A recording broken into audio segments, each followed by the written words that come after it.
við erum sem sagt í kvöld að fara að lesa 10. kaflan í Markúsarguðspjallinu í bókana. Þannig að endilega grípið í biblíun ykkar og lesið með okkur. Rannsóknir hafa sýnt að þeir sem að lesa 4 sinnum í viku í biblíunni eða oftar eru 60% ólíklegri til þess að detta í það, fara á fyllir í neyta vímuefna. Þeir eru 74% ólíklegri til að stunda fjárhættuspil eða sjálfskaðandi hegðun. Það er ótrúlega mikil stórkostleg jákvæð áhrif af því að lesa daglega í biblíunni. Ef það væri ekki geðra þeirra sálfræðingur sem gæti lofað sömu áhrifum eins og rannsóknir hafa sýnt að daglegur biblíulestur hefur, þá væri sá geðra þeirra sálfræðingur uppbókaðar til eilíða nóns. Og við höfum aðgang að þessu, kostar ekki nema 6.000 kall, einn svona bók út í bókabúð og við höfum aðgang að allri djúp speki og yfirnáttúrulegri visku Guðs. Og það segir í orðinu að orð Guðs er lifandi, það er andi Guðs, það er lækning, Guð sendi orð sitt og læknaði okkur. Og þegar við erum að lesa orð Guðs, þá erum við að innbyrða kraft Guðs, lækningu Guðs, náð Guðs, visku Guðs, speki Guðs, allt þetta stórkostlega, fallega og dásamlega sem Guð er. Og eitt af því sem hjálpar okkur meira en allt annað að endurnýja hugarfarið, það er að segja, skipta út þessu neikvæðu hugsunum fyrir jákvæðar heilbrigðar hugsanir, það er að lesa í orði Guðs. Og það er okkar, við sem höfum tekið á móti Jesú, að stilla hugarfar okkar og hjart okkar og tung okkar á orð Guðs. Og það þýðir að við veljum að trúa því sem Guð segir, Guð er sannleikur.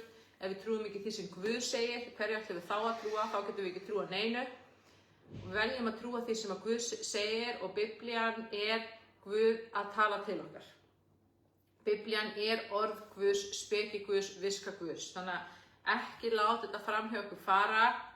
Ég veit að það er mjög algengt að fólk er með alls konar fordóma gagnvart Biblíunni, fordóma gagnvart orði Guðs. Ég var þannig sjálf áður en ég frelsaðist og áður en ég hitti Jesú. Ég var algjör trúleysingi, yfirlýstur trúleysingi. Gegnum A-samtökin fór ég að trúa í veiku mætti á okkur æðri mátt, óskilgreindan. Og síðan mætir Jesús Kristur mér í hugleiðslubæn og það var stórkostlegasta augnablik lífs míns og síðan þá hef ég trúað á hann og eldan. Og eftir að ég frelsaðist, það sem gerist þegar við veljum að trúa að Jesús sé Guð og við játum hann sem okkar leiðtoga, er að við frelsumst eða endurfæðumst. Þá fáum við nýjan anda fæddan af Guði og þannig verðum við Guðs börn. Og þegar við fáum þennan nýja anda inn í okkur, þá þráum við orðið. Og það var nákvæmlega það sem gerist til mig. Ég hafði aldrei lesið í Biblíunni, ég hafði aldrei haft minnsta áhuga á að lesa í Biblíunni. Sem leið og ég endurfæddist, að þá allt í einu var komin í með þessi þrá að lesa í orðinu. Og þá fór ég til Einars, ég sagði Einar, núna langar mig til að lesa í Biblíunni, geturðu lesið með mér? Og hann var náttúrulega himinlifandi, búinn að vera sérfræðingur í Biblíunni í áratugi, veit meira orðið heldur en flesti sem ég þekki. Við byrjuðum einmitt á Guðspjöllunum og við byrjuðum að lesa saman á hverju kvöldi, bara svolítið eins og við erum að gera hérna í þessari lestraráskorun. Og ég bara átti ekki til orð yfir því hvað var ofboðslega mikil speki og viska og hvað Biblían var stórkostleg og ég fann bara anda Guðs þegar ég var að lesa orðið, fara inn í mig og ég fann að umbreyta mér.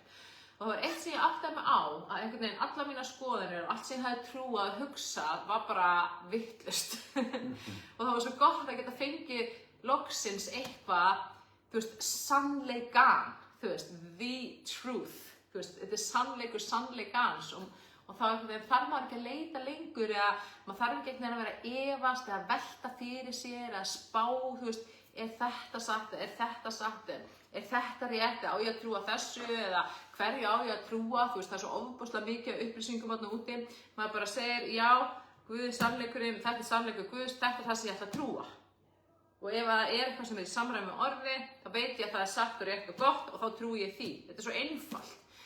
En til þess að við getum öðlast þetta, til þess að við getum verið sterkir herðmenn í Guðsríkinu, þá er svo mikilvægt að við séum að lesa og við þurfum að passa okkur að verða ekki svona sofandi kristnir einstaklingar sem eru bara, jú, ég elska Jesú, en það er engin sigur, engin lækning, engin kraftur heilags anda, bara sama gamla lífið áfram, jafnvel þótt við séum búin að taka á móti Jesú. Ef við viljum ganga þetta kristna líf raunverulega, þá þýðir það að við byrjum að umbreytast. og eftir að við tökum á móti Jesú og frelsumst, þá breytist líf okkar og við breytumst stöðugt. Hann leirkerasmiðurinn og við erum leirkerið og hann að móta okkur. Og ef við erum sama manneskja núna og við vorum fyrir 3 árum, þá eitthvað að.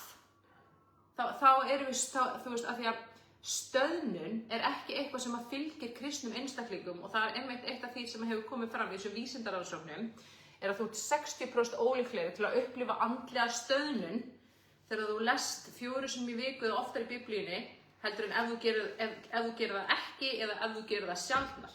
Og það bara þessi umbreytingarkraftur Guðs, andi Guðs sem að verka í okkur og starfa í okkur þegar við erum að lesa Biblíuna, hugleiða orðið, tala orð Guðs eða eiga samfélag við orð Guðs. Þannig að daglegu biblíulestur órjúfanlegur partur af lífi hins kristna manns, og það ekki eitthvað sem við erum að gera fyrir Guð. Þetta eitthvað sem að Guð að gefa til okkar. Og þetta blessun til okkar. Amen.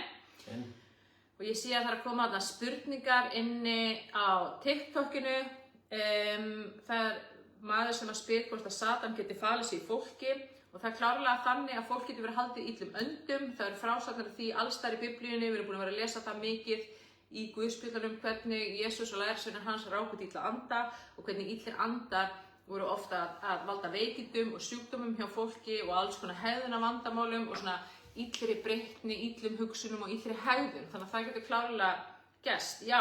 Og ég var með prediku núna á síðasta 15. fundi Frelsiskirkjunnar sem að bar yfirskriftina opnar dyr hjartans, hvað fellir menn, og í þeim fundi sem að þið getur fundið á netinu inn á Facebook síðu Frelsiskirkjunnar. Já, þetta var reyndar á föstudagskvöldinu því að fundurinn færðist í dag, og þar fer ég svona yfir það sem Biblían kennir það hvernig djöfullinn kemst inn í hjarta okkar og inn í líf okkar og getur til að stela, slátra og eyða. Og það við sjálf sem opnum dyrnar í hjartan okkar fyrir honum. Hann gengur og leitar að þeim sem hann getur tortímt, og hann að leita að opinni dyr. Og opin dyr alltaf þegar hjarta okkar hefur að einhverju leyti vikið frá Guði, af því að við erum að tilbiðja einhver skurðgoð eða hjáguð. Við erum að tilbiðja eitthvað í heiminum. Við erum búin að ákveða eitthvað annað en Guð sjálfur eigi að vera okkar Guð. Gefa okkur það sem við þörfnumst. Það getur verið matur, annað fólk, peningar, vinnan okkar. Það getur verið heimili okkar, börnin okkar, fjölskyldan og svo framvegis. Þannig að endilega kíkið á þann lestur. Getur fundið Frelsiskirkjuna á Facebook, við erum líka á Spotify og YouTube. Endilega skoðið þetta þannig að þið getið farið að vinna með heilugum anda í að loka öllum dyrum fyrir óvinnunum og að þið getið átt þennan sigur sem að Jesús gaf okkur þegar hann dó á krossi og reis upp frá dauðum. Hann vann sigur yfir öllu illu, hann hefur vald yfir öllu, og við sem erum erindrekar hans hérna á jörðinni, það bara allir þeir sem eru frelsaðir og hafi tekið á móti Jesú, við höfum fengið þetta vald í hendurnar, sem þýðir að við höfum vald yfir öllu illu í krafti þess sem lifir innra með okkur, sem heilagur andi. Þegar við játum Jesú sem okkar drottinn og við segjum: Jesús, ég ætla að fylgja þér, ég játa þig sem minn drottinn, ég vil þekkja þig, þá fáum við nýjan anda, og það heilagur andi. Það andi Guðs, sjálfs almáttug, sem byrjar að lifa innra með okkur. Það segir í orðinu að líkaminn okkar, hann verður musteri Guðs. Guð almáttugur sjálfur tekur sér bústað innra með okkur, og það rosalegt. Það rosalegt, og við þurfum að fá almennilega opinberun fyrir þessu og bara íhuga þetta og hugleiða þetta og spá í þessu, af því þetta svo stórt og svo mikið. Og það þýðir að kraftaverka kraftur heilags anda lifir innra með okkur og starfar innra með okkur og í gegnum okkur. Það þýðir að við höfum beinan aðgang að þessum kraftaverka krafti í okkar daglega lífi. En til þess að við getum notað hann og verið þess aðnjótandi, þá þurfum við að gefa okkur Guði á vald. Við höfum ekki sigur yfir henni illa ef við erum stöðugt að tilbiðja hjáguð og skurguð og segja að heimurinn gefa okkur það sem Guð einn getur gefið okkur. Guð vill gefa okkur frið, lækningu, heilbrigði, allsnettir, frelsi. Hann vill sjá fyrir okkur, en til þess að hann hafi fullan aðgang að okkur og okkar lífi, þá þurfum við að gefa okkur Guði á vald og segja: Guð, þú einn ert konungur í mínu lífi. Jesús, þú einn ríkir í mínu hjarta. Þú einn ert uppsprettan mín. Jesús Kristur uppspretta alls, hann the source og ég leita fyrst til þín, Jesús, með allt í mínu lífi. Af því að ég veit að þá munt þú veita mér allt annað að auki. En vandinn hins vegar sá að allt og oft erum við að leita í heiminn fyrst. Við erum að leita fyrst til vina, til fjölskyldumeðlima, til sérfræðinga, við erum að leita í áfengi, fíkniefni, mat, við erum að leita í afþreyingu, jafnvel ferðalög og það sem að gerist að það skapast skortur eða fíkn. Við erum fíkin í eitthvað, því við erum alltaf að reyna að fá eitthvað frá því, en af því að allir þessu hlutir í heiminum eru dauðir hlutir, fólk náttúrulega ekki dauðir hlutir, en af því að fólk getur aldrei verið uppspretta okkar hamingju eða virðis eða mikilvægis, heldur bara Guð einn, þá mætum við alltaf í skorti og það skapast myrkur og óheilbrigði á þessu tiltekna sviði. Og lykillinn að koma til Guðs með iðrun sína og segja: Guð, ég iðrast þess að hafa gert eitthvað annað heldur en þig að mínum Guði, fyrirgefðu, ég kem bara til þín með hjartað og ég gef þér hjarta mitt. Jesús, ég vil taka við þig núna. Og það svo mikilvægt að átta sig á að þegar við erum að fara til Jesú og taka á móti honum, þá skiptir ekki öllu máli hvað við erum að segja eða í hvaða röð við segjum eða nákvæmlega hver orðin eru. Það eina sem þar bara einlægt hjarta sem að þráir Jesú. Það það eina. Þá getur jafnvel verið nóg að segja bara: Jesús, komdu. Að því Guð, þegar hann horfir á okkur, þá horfir hann á hjarta okkar og þá sér hann þessa einlægu þrá. Og þegar við hrópum til Jesú, þegar við áköllum nafn hans og við endurfæðumst, þá fáum við hennar nýjan anda, þá verðum við synir og dætur Guðs og þá eigum við inngöngu með hann inn í himnaríki Guðs. Og þetta eina leiðin inn í himnaríki Guðs. Það að endurfæðast og fá nýjan anda fæddan af Guði og þannig hreinsar Jesú alla synd í okkar lífi og afmáir öll afbrot og þannig erum við hrein frammi fyrir Guði og þannig getum við fengið inngöngun í himnaríki. Við getum ekki tekið syndabakkann með okkur, þannig komumst við ekki inn í himnaríki Guðs. Guð heilagur og hans ríki algjörlega heilagt og það kemst ekkert myrkur þar inn.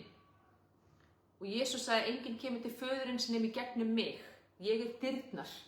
Ég vegurinn, sannleikurinn og lífið. Þannig að ef við viljum eignast þetta eilífa líf, þá er það ákvörðun sem við þurfum að taka á meðan við erum hér á jörðu niðri. Þetta ekki ákvörðun sem við getum tekið eftir að við deyjum. Þá getur það verið orðið of seint. Þetta mikilvægasta ákvörðun sem hver og einn einstaklingur tekur fyrir sitt líf og ég skora á þig, ef þú ert að hlusta og hefur ekki tekið þessa ákvörðun ennþá, að taka þessa ákvörðun í dag. Þetta besta ákvörðun sem þú getur tekið, þetta mikilvægasta ákvörðun sem þú getur tekið og þarft að taka. Það vill enginn deyja eða tortímast í eilífu myrkri og það það sem bíður þeirra sem hafa ekki játað Jesú í sínu lífi, af því að dýrð Guðs fer frá þeim. Það það sem segir í orðinu. Að þeir verða á stað, það sem bara eilíft myrkur og það sem dýrð Guðs ekki. Og það ekkert ljós, bara myrkur. Og ég allavega get ekki ímyndað mér að lenda á þeim stað, hvort að maður sé meðvitaður, hvort að maður sé einhverjum kvölum, ég veit það ekki. En ég veit bara að það ekki góður staður að vera á og ég veit að himnaríki Guðs stórkostlegasti og fallegasti og besti staður sem til það sem eilíft ljós, eilífur friður, eilíf gleði og eilíf hamingja og ég trúi því að himnaríki sé svona ekkert ósvipað jörðinni nema bara þetta fallega góða, stórkostleg náttúra, hallir Jesú Krist, það sem við eigum herbyggi hjá föður okkar á himnum. Alls konar afþreying, ég trúi því að vera hægt að ferðast, fara á hestbak, fara í golf, gera alls konar hluti, bara dásalegt, bara dásalegur staður í eilínu þar sem við fáum að vera með föður okkar á himnum og okkar heitt elskuðu sem hafa tekið á móti Jesú. Þannig að endilega ekki missa því. Þetta alltaf eitthvað sem hver og einn þarf að íhuga sínu hjarta og gera upp við sjálfan sig. Amen. Og með þessum mjög svo langa formála, þá getum við farið að lesa 10. kaflann í Markús og Guðspjalli. Endilega sækið í biblíurnar ef þið ekki búin að því. Og 10. kaflinn allavega í 2007 þýðingunni á blaðsíðu 58. Þannig endilega kíkja á blaðsíðu 58 Og þetta 10. kafli Markúsar guðspjall og nú hefst lesturinn. Það sem Guð hefur tengt. Jesús tók sig upp þaðan og hélt til byggða Júdeu handan Jórdanar. Fjöldi fólks safnast enn til hans og hann kenndi því eins og hann var vanur. Farisear komu og spurðu Jesú hvort maður mætti skilja við konu sína. Þeir vildu reyna hann. Hann svaraði þeim: Hvað hefur Móse boðið ykkur?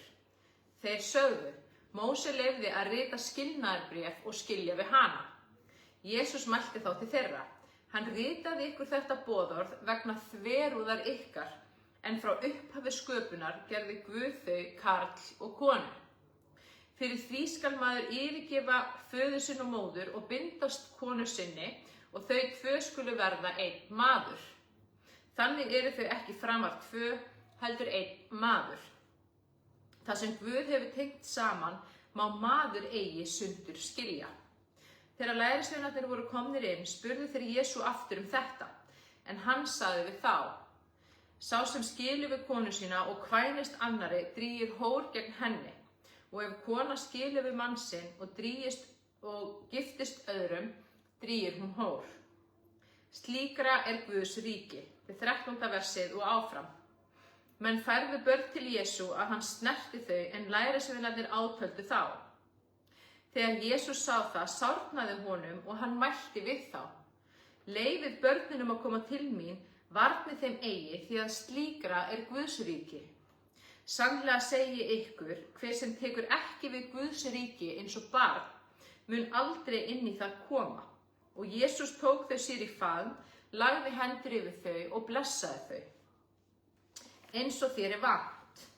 Þegar Jesús var að leggja af stað, kom maður hlaupandi, féll á kné fyrir honum og spurði hann: Góði meistari, hvað á ég að gera til þess að öðlast eilíft líf? Jesús sagði við hann: Hví kallar þú mig góðan? Enginn er góður nema Guð einn.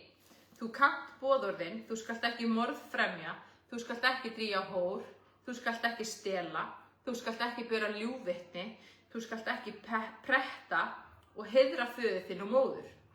Hinn svaraði honum: Meistari, alls þessa hef ég gert frá æsku. Jesús horfði á hann með ástúð og sagði við hann: Eins er þér vant. Far þú, sel allt sem þú átt og gef fátækum, og munt þú fjársjóð eiga á himni. Kom síðan og fylg mér. En hann var dapur í bragði við þessi orð og fór burt hryggur, enda átti hann miklar eignir. Þá leit Jesús í kring og sagði við lærisveina sína: Hve torvelt verður þeim sem auðinn hafa að ganga inn í Guðs ríki. Lærisveinunum brá mjög við orð Jesú, en hann sagði aftur við þá: Börn, hve torvelt er að komast inn í Guðs ríki. Auðveldara er úlfalda að fara í gegnum nálarauga en auðmanni að komast inn í Guðs ríki. En þeir urðu steini lostnir og sögðu sín á milli: Hver getur þá orðið hólpinn? Jesús horfði á þá og sagði: Menn hafa engin ráð til þessa, en Guði er ekkert megn. Þá sagði Pétur við hann: Við yfirgáfum allt og fylgdum þér. Jesús sagði: Sannlega segi ykkur að enginn hefur yfirgefið heimili, bræður eða systur, móður eða föður, börn eða akra vegna mín og fagnaðarerindisins, án þess að hann fái 100-falt aftur nú á þessum tíma, heimili, bræður og systur, mæður, börn og akra, jafnframt ofsóknum og í hinum komanda heimi eilíft líf. En margir hinir fyrstu munu verða síðastir og hinir síðustu fyrstir. Upp til Jerúsalem, þá erum við komin í 32. versið í 9. kaflanum í Markúsar guðspjalli. Þeir voru nú á leið upp til Jerúsalem. Jesús gekk á undan þeim þeir voru skelfdir og þau sem eftir fylgdu voru hrædd. Og enn tók Jesús til sín þá 12 og fór að segja þeim hvað fram við sig ætti að koma. Nú förum við upp til Jerúsalem, þar verður mannssonurinn framseldur æðstu prestum og fræðimönnum. Þeir munu dæma hann til dauða og framselja hann heiðingjunum. Og þeir munu hæða hann, hrækja á hann, húðstrýkja og lífláta, en eftir 3 daga mun hann rísa. Sá mikill vill verða. Þá komu til Jesú Jakob og Jóhannes, synir Sebedeusar, og sögðu við hann: Meistari, okkur langar að þú gerir fyrir okkur það sem við ætlum að biðja þig. Hann spurði þá: Hvað viljið þið að ég geri fyrir ykkur? Þeir svöruðu: Veit okkur að við fáum að sitja þér við hlið í dýrð þinni, annar til hægri handar þér og hinn til vinstri. Jesús sagði við þá: Þið vitið ekki hvers þið biðjið. Getið þið drukkið þann kaleik sem ég drekk, eða skýrst þeirri skírn sem ég skýrist? Þeir sögðu við hann: Það getum við. Jesús mælti: Þann kaleik sem ég drekk munið þið drekka og þið munið skýrast þeirri skírn sem ég skýrist. En ég ræð því ekki hver situr mér til hægri handar eða vinstri, það veitist þeim sem það fyrir búið. Þá erum við komin í 41. versi í 10. kafla Markúsar Guðspjalls. Þegar hinir 10 heyrðu þetta, gramdist þeim við þá Jakob og Jóhannes, en Jesús kallaði þá til sín og mælti: Þið vitið að þeir sem teljast ráða yfir þjóðum drottna yfir þeim, og höfðingjar þeirra láta menn kenna á valdi sínu. En eigi sé svo meðal ykkar, heldur sé sá sem mikill vill verða meðal ykkar þjónn ykkar. Og sá vill fremstur vera meðal ykkar sé allra þræll. Því að mannssonurinn ekki kominn til þess að láta þjóna sér, heldur til að þjóna og gefa líf sitt til lausnargjalds fyrir alla. Blindur beiningamaður. Þetta 47. versi. Þeir komu til Jerikó, og þegar Jesús fór út úr borginni ásamt lærisveinum sínum og miklum mannfjölda, sat þar við veginn Bartimeus, sonur Tímeusar, blindur beiningamaður. Þegar hann heyrði að þar færi Jesús frá Nasaret, tók hann að hrópa: Sonur Davíðs, Jesús, miskunna þú mér. Margir höstuðu á hann, en að hann þegði, en hann hrópaði því meir: Sonur Davíðs, miskunna þú mér. Jesús nam staðar og sagði: Kallið á hann. Þeir kalla á blindamannin og segja við hann: Vertu hughraustur, stattu upp, hann kallar á þig. Blindi maðurinn kastaði frá sér yfirhöfn sinni, spratt á fætur og kom til Jesú. Jesús spurði hann: Hvað vilt þú að ég geri fyrir þig? Blindi maðurinn svaraði honum: Rabúni, að ég fái aftur sjón. Jesús sagði við hann: Far þú, trú þín hefur bjargað þér.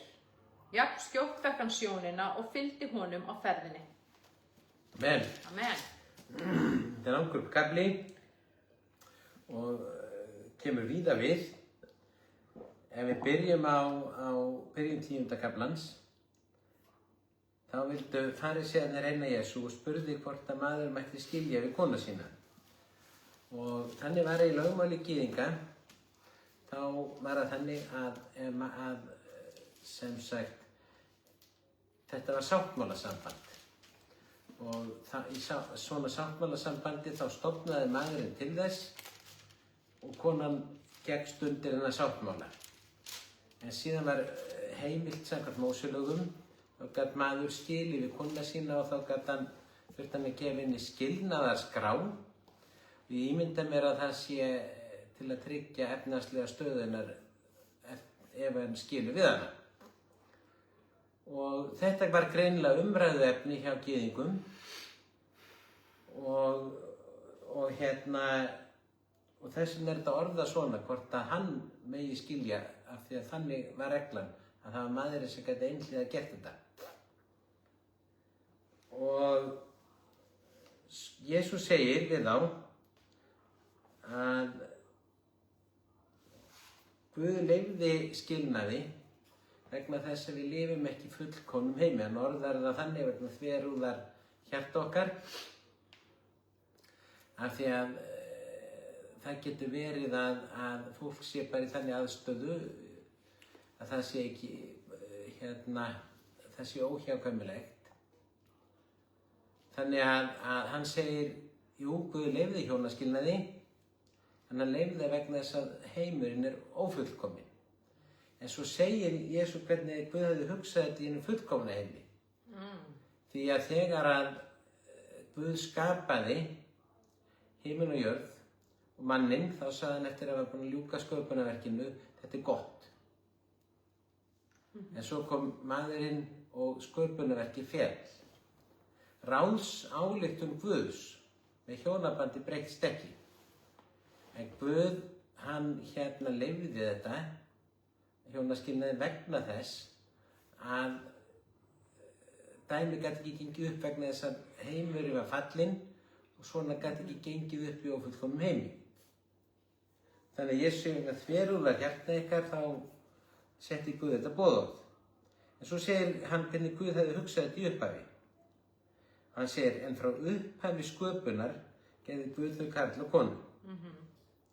Og þau tvö skulu verða einn maður.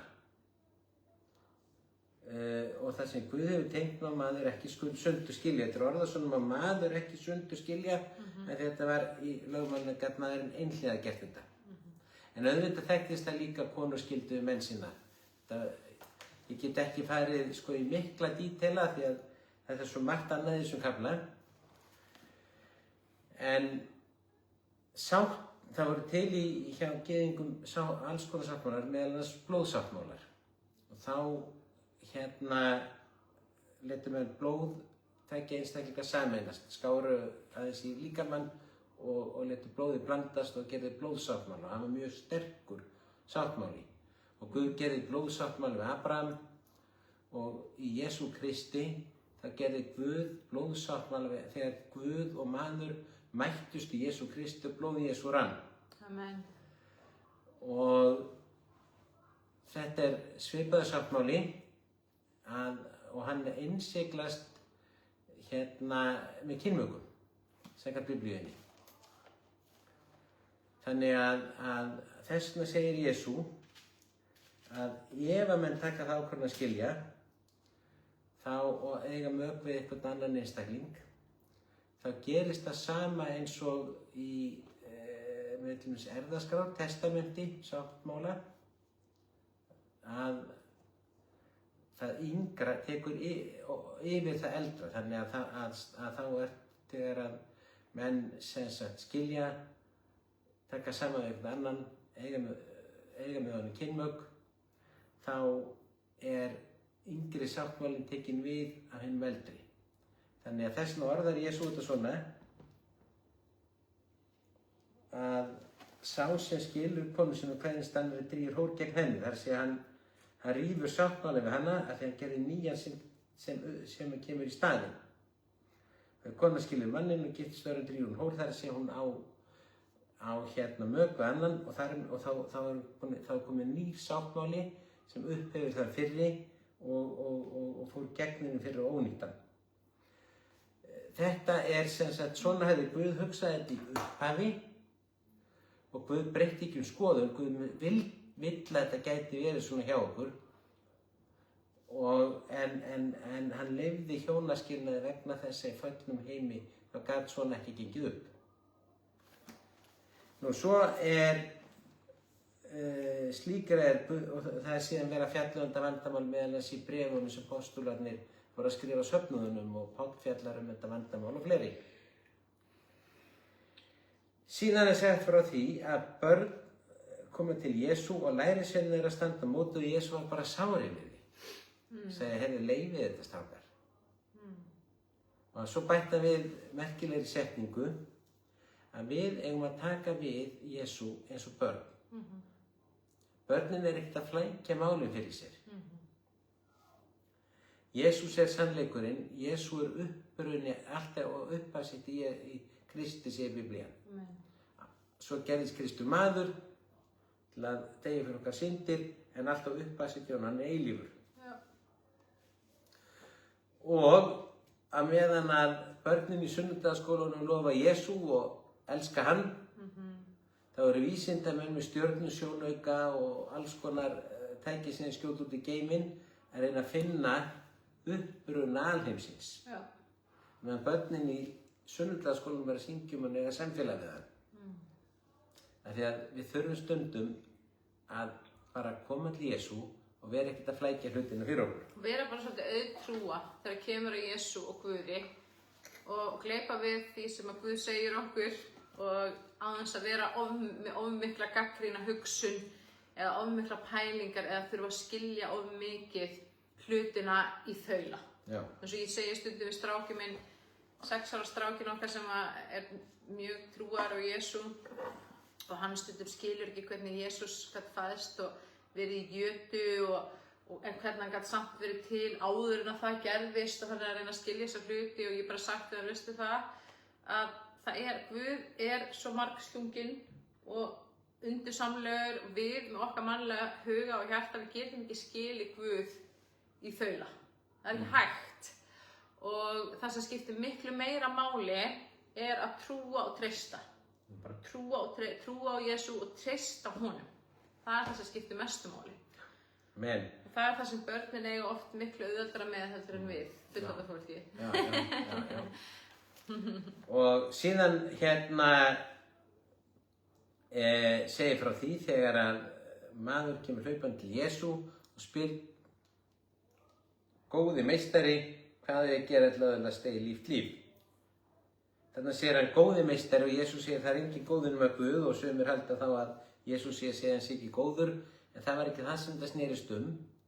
Hann var að segja manninum: þú getur ekki leitað einum góðum nema hjá Guði, ekki kalla hann eitt góðan.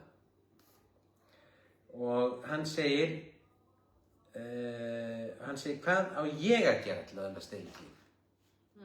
Það kemur seinna fram í kaflanum að það getur enginn gert orka það að gera það sem þarf að gera til að eignast eigið líf. Já.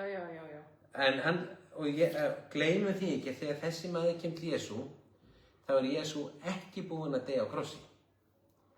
Hann er ekki búinn að taka á sig syndir okkar. Hann er ekki búinn að greiða gjaldi fyrir þær. Hann er ekki búinn að frelsa okkur með dauða sínum og uppreisn. Þannig að þegar þessi spurning kemur fram, þá segir Jesú, þá er lögmál Móse í gildi. Já, einmitt. Þess vegna segir Jesú við hann, 19. vers, þú kannt boðorðin. Þú skalt ekki morðfremja, þú skalt ekki drífa hór, þú skalt ekki stela, ekki bera ljúgvitni, ekki bretta, heiðra föður og móður. Hann segir, ég hef reynt að gera allt þetta frá æsku, segir maðurinn. Já. Og Jesú segir honum, gefðu það sem þú átt og fylgdu mér, af því hann skynjaði að það sem stóð í vegi fyrir hann geti stigið skrefið væri að gefa upp sitt til að fylgja Jesú. Og ástæðan er sú að Jesús var að fara að deyja á krossi og þeir sem þau játast honum myndi allir frelsast við það verk.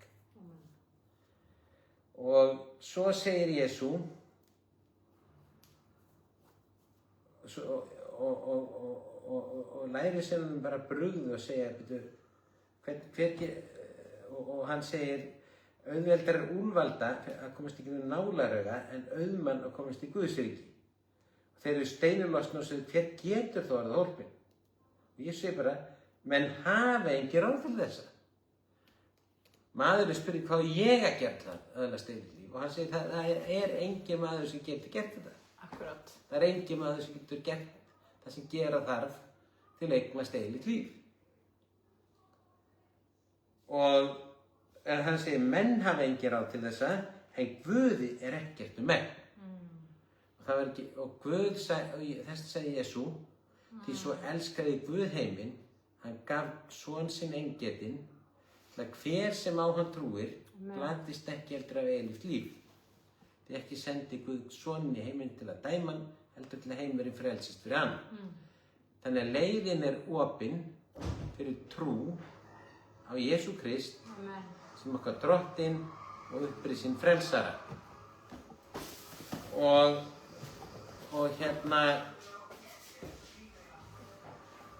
þannig að mennirnir geta ekki gert en Guð gerði allt sem gera þurfti. Svo segir frá því að þeir fara upp til Jerúsalem. Og Jesú gekk undan þeim en þeir urðu skelfdir og þau sem honum fylgdu voru hrædd. Og Jesú segir nú förum við upp til Jerúsalem.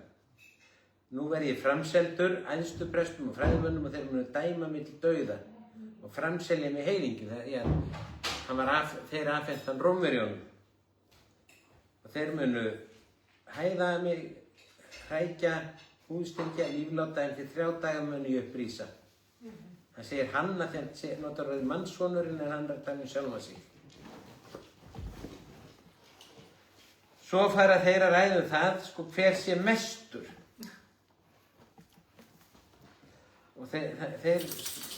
En svo fara þeir að koma með bón og hún er svona. Getum við hérna Jakob og Jóhannes, sinni Sebedíusar, fengi að vera sitt hvoru megin við þú ert komin í dýrðina. Annar til hægri og hinn til vinstri. Og hinir 10 urðu bara gramir þegar þeir frétta þessari beiðni. Þannig að þeir eru svona ekki alveg í takti við það sem Jesús var að gera. En Jesús segir að sá sem mikill vill verða skal vera þjón. Þannig að við þurfum til þess að vera mikill í Guðsríkinu, þá erum við að þjóna, við erum að blessa, en ekki hefja okkur sjálfu eða ná völdum til að vera okkar eigingefnu hégómlegu þarfir. Akkurat, svo við séum svo flott og valdamikil og konungnum sitjum við hlið hans, heldur erum við til þess að þjóna öðrum, til þess að blessa aðra, til þess að hjálpa öðrum. Og lærisveinarnir, þeir voru ekki að hlusta þegar Jesús var að segja hann frá Guðsríkinu almennilega, eða hann ætti að deyja á krossi og rísa upp frá dauðum. Þeir voru búin að ímynda sig að hann myndi bara koma með sterkan her og þú veist, svipta Rómakeisarann völdum og hann yrði konungur yfir gyðingum, bara í þessari efnislegu veröld, og að þeir yrðu við hirðina og þeir yrðu svona hátt settir valdamiklir embættismenn í þessu ríki, en það var ekki það sem að Jesús var kominn til að gera. Já, og þegar að Jesús segir, og sá sem vill vera fremstu meðlikar sé allra þræll. Og þá segjum við, já, rosalega ætlast allir mikil, sem við hefum fara að leiða, þá eru orðnir þjónar og þrælar þeirra sem við erum að leiða. Hvað er upphefðin? Og Jesús segir, því að mannssonurinn er ekki kominn til að láta þjóna sér, heldur að þjóna og gefa líf sitt til lausnargjalds fyrir alla. Og ef sá sem að heimurinn orðinn til fyrir, hinn eilífi Guðs sonur, leiðir á þennan hátt, þá erum við ekki meir en hann. Þannig ef við viljum leiða, þá er það til að þjóna. Akkurat. Svo er sagt frá peningamanninum sem að lætur ekki stoppa sig. Hann kallar á Jesú og hann sussað á hann, þá kallar hann bara herra. Já. Af því hann hafði trú. Hann trúði því Jesú geti læknað hann. Amen. Og Jesú segir læknað hann og segir trú þín hefur gert þig heilan og hann fekk sjón og fylgdi honum. Amen. Og þarna fyrir við aftur inn á þegar Jesús er að lækna hann að blindan mann, að þá aftur er Jesú að tala trúna hjá viðkomandi sem læknaðist. Hann segir ekki ég hef læknað þig, ég hef bjargað þér. Hann segir trú þín hefur bjargað þér. Og þetta segir hann aftur og aftur og aftur og aftur og aftur þegar hann er að kraftaverka lækna fólk. Auðvitað er að Guð sem er læknirinn og lækningin. Þegar Jesú dó á krossinum, þá læknaði hann alla sjúkdóma. Hann bar alla sjúkdóma fyrir okkur svo við getum verið heil, svo við getum verið heilbrigð. Þannig að lækningin átti sér stað fyrir 2000 árum þegar Jesús dó á krossinum og reis upp frá dauðum. Hún er þarna og Guð hefur gefið okkur hana. En það er okkar að taka við henni og það gerum við með því að trúa. Með því að trúa því að Jesús hafi læknað okkur. Með því að trúa því að hann sé lækningin okkar og hann hafi læknað okkur þegar hann gaf líf sitt á krossinum. Og það er sú trú sem við höfum í hjartanu sem að opna fyrir lækningu Guðs að flæða inn í líf okkar og við læknumst. Það var nákvæmlega það sem að gerist fyrir mig. Þegar ég tók á móti Jesú, þá allt í einu, og ég fór að eiga við hann samtal um það af hverju ég hafi verið svona veik og hann fór að opinbera fyrir mér rætur veikindana og síðan þá allt í einu fekk ég svo opinberun að ég væri að fara að læknast. Ég bara vissi að ég væri að fara að læknast og ég byrjaði að tala það út og ég byrjaði að segja öllu frá því áður en það gerðist. Á sama tíma og ég var ennþá með krónísku bakverkina, kvíðan og alla þessa andlegu og líkamlegu vanlíðan og veikindi og síðan nokkrum mánuðum seinna þá var ég algjörlega læknuð og þetta gerist 2019 og ég er búin að vera læknuð síðan. Og þannig ég veit að lækning Jesú Krist raunveruleg. Og ég veit að hann læknirinn. Og ég veit að þessi lækning stendur til boða fyrir alla sem þarna. Allir sem fóru til Jesú og allir sem leituðu til lærisveinanna læknuðust. Og það segir að minnstakosti 2 sinnum í Biblíunni, í Nýja testamentinu, að allir læknuðust. En það var ekki þannig að Jesús gekk og hljóp til allra sem hann sá að voru veikir og lagði hendur yfir þá og lækna þá. Það var ekki þannig. Fólk þurfti að koma til hans og leita til hans. Og hann spyr þennan blinda beiningamann, hvað viltu að ég geri fyrir þig? Ekki að því að Jesús vissi ekki að hann væri blindur og hann vildi fá lækningu. Jesús vissi það. Að hann spyr hann af því að hann vildi að þessi blindi maður myndi tala út það sem hann vildi. Tala út lækninguna. Og það eitt af mikilvægasta sem við gerum þegar við ætlum að taka við lækningu Guðs. Það að velja að trúa í hjartanu, við séum þegar læknuð og við tölum það út. Amen. Og það svo mikilvægt að við séum ekki að tala út veikindi og sjúkleika og sjúkdóma og vanlegan yfir okkar eigin líf, af því að þá það sem við fáum. Valdið sem Guð gaf okkur iðkað með því að trúa og tala út og það virkar á báða vegu. Það virkar til góðs, en það virkar líka til ills. Og þegar við erum að segja hluti eins og ég veikur, það eitthvað að mér líður svo hræðilega, þá trúum við því ekki hjartanlega að við séum heil, að við séum heilbrigð, að við séum læknuð, af því að út í munninn talar hjarta. Jesús sagði að gnægð hjartans mæli munnurinn og það sem að koma út í munnina það að koma út úr hjartanu. Og ef þú ert að segja eitthvað, sérstaklega ert að segja eitthvað endurtekið, þá einhver trú eða vantrú í hjartaninu sem samsvarandi við það sem þú ert að segja. Þannig að þú getur líka, þannig að ef þú vilt vita hvað í hjartaninu, þá þarfst að taka eftir hvað ert að segja og líka hvernig hugsanir þínar. Og stundum svo mikilvægt bara að setjast niður, draga djúpt inn andann og segja bara, Jesús, viltu opinbera fyrir mér það sem í hjarta mínu Ég vil taka við lækningunni, ég vil trúa því að þú hafi þegar læknað mig, að ég sé heilbrigður, að ég sé læknaður. Hjálpaðu mér að vinna í hjartanu mínu svo ég geti komist þangað, svo ég geti haft þessa trú, svo ég geti byrjað að tala þetta út. Og bara með að staldra við og segja, nú ætlum ég að hlusta hugsanir mínar og sitja í ró og næði, þá myndi byrja að heyra hvað í gangi. Og það gæti komið þér á óvart, en það mun alltaf vera í samræmi við það sem þinn raunveruleiki. Af því að í hinu ósýnilega allt orka og við getum skapað okkar eigin raunveruleika, okkar heilsu, okkar líf, við höfum vald yfir þessu. Og við iðkum það með því að trúa, hugsa og tala út. Og leið og þessi blindi maður var búinn að segja að ég fái aftur sjón, þá var hann búinn að tala út það sem síðan gerðist. Og þannig gat Jesús læknað. Amen. Þannig að þetta bara svona mjög mikilvægt og ég hvet ykkur til þess að hlusta á hugleiðslubæni Frelsiskirkjunnar og vefþættina, sérstaklega sem ef þið búin að vera að glíma við veikindi eða sjúkdóma eða óheilbrigði eða vanlíðan, horfið á vefþættina. Það mjög margir vefþættir Frelsiskirkjunnar sem að fjalla lækningu Guðs, að í syninum eigum við lækninguna, að Guð læknar. Það fullt af þáttum og hugleiðslubænum sem sérstaklega þetta efni.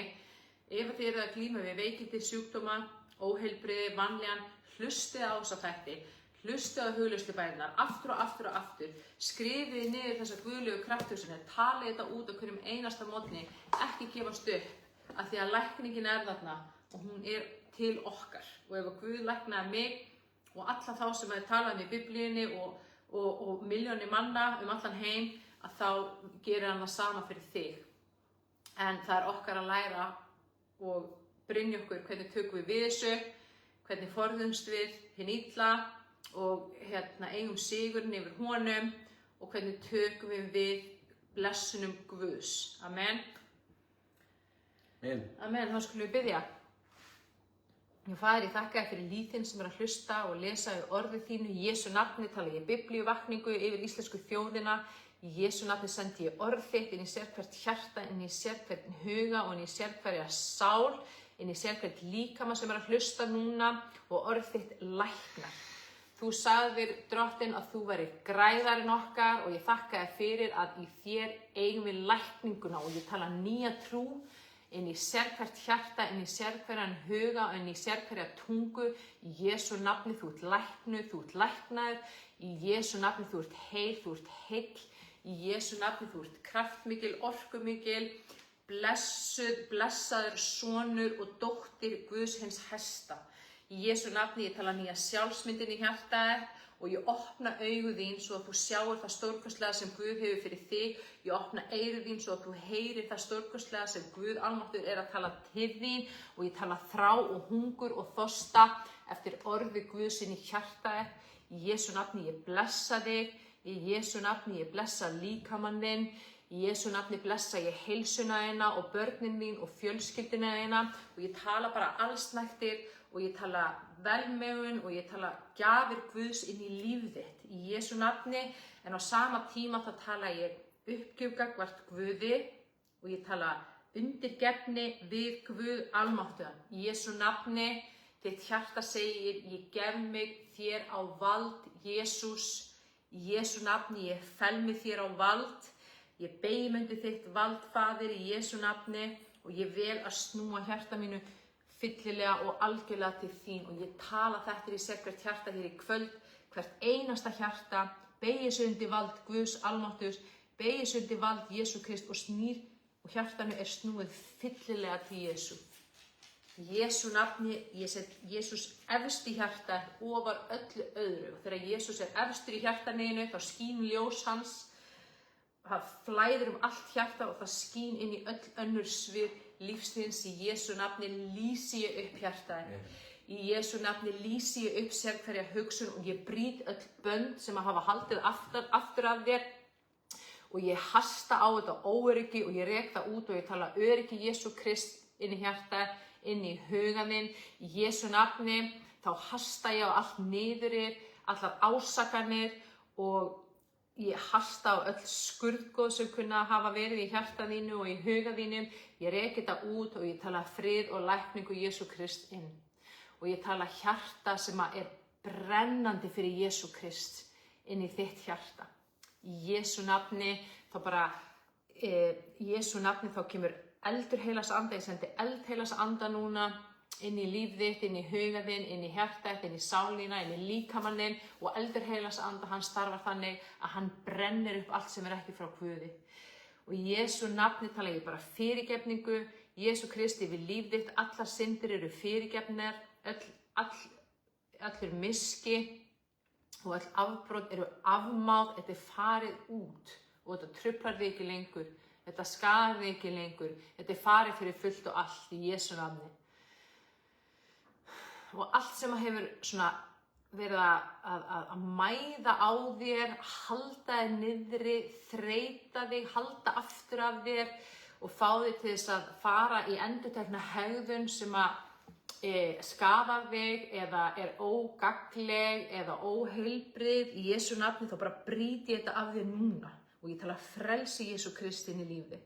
Jesús hefur frelsað ekki bara sál þína inn í eilíft líf, heldur hefur hann líka frelsað þig og vill frelsa þig undan öllu ánauðar oki hér í þessu lífi.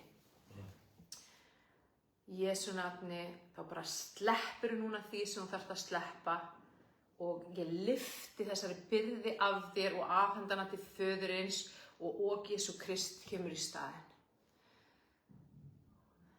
Og hann að fara að lyfta þér upp. Jesús að fara að blessa þig á stórkostlegan máta. Hann að lyfta þér upp. Hann að lækna alls konar hluti í lífinu þínu og hann að sortera og skipuleggja og hreinsa burt allt sem ekki frá Guði. Og hann líka aðeins að taka þig og bara hrista þig til að leyfa bara því sem þjónar ekki tilgangi, því sem ekki að hjálpa þér, því sem eru engir hagsmunir og bara óhagstætt fyrir því. Það er að hrynja af þér núna. Það bara hrynur af, dettur af og það kemur einbeittur, skýr og öflugur fókus sem að fókusar á Jesú Krist og það er rými að skapast núna fyrir meira af heilugum anda og það er rými núna að skapast fyrir meira af Guði og það er rými núna að skapast í þínum tíma, í í þínum dögum, í þínu daglega lífi, fyrir þitt nána persónulega samband og samfélag við Jesú Krist.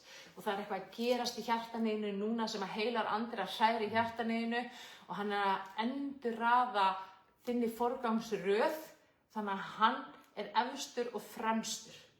Í Jesú nafni í þínu hjarta Jesús heilagur andi og faðirinn á himnum númer 1, 2 og 3 og það ekkert sem kemur ofar eða framar en það. Og þú heiðrar þetta í hjartaninu eftir fremsta megni. Og þú segir, Jesús, þú ert númer 1. Þegar ég búin að eyða tíma með þér í einrúmi, þá get ég farið að gera allt heitt, ekki öfugt. Í Jesú heilaga nafni. Amen. Amen. Takk alveg fyrir að vera með okkur á þessari yndislu stund. Við ætlum að lesa aftur saman í Markúsarguðspjalli á morgun og þá ætlum við að lesa 11. kaflann. Endilega kíkiði á Frelsiskirkjuna á YouTube og inn á Spotify. Ég var að setja í gærkvöldi inn mjög magnaðan vefþátt þar sem ég var að spjalla við Dagbjörtu Rúriks Jesú og það hvernig hún fekk frelsi frá fíkn, hvernig Jesús læknaði hana af fíkn og af brotinni sjálfsmynd og hvernig hún iðkar sitt nána samband og samfélag við Jesú Krist. Æðislegur þáttur, það bæn í þættinum líka, endilega kíkið inn á Facebook síðu Frelsiskirkjunnar eða inn á YouTube eða Spotify, þar getur við fundið viðtalið og hort á það, annars bara sjáumst þið aftur annað kvöld og endilega munið að vera með biblíuna með ykkur. Takk fyrir okkur og bless. Bless.